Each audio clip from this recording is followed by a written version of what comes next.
செம்மண்ணிலே தண்ணீரை போல் உண்டான சொந்தம் இது.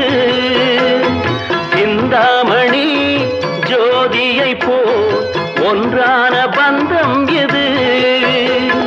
தங்கை அல்ல தங்கை அல்ல தாயானவள், கோடி பாடல் நான் பாட பொருளானாள். ஒரு தங்க ரதத்தில் பொன் மஞ்சள் நிலவு, ஒரு தங்க ரதத்தில் பொன் மஞ்சள் நிலவு.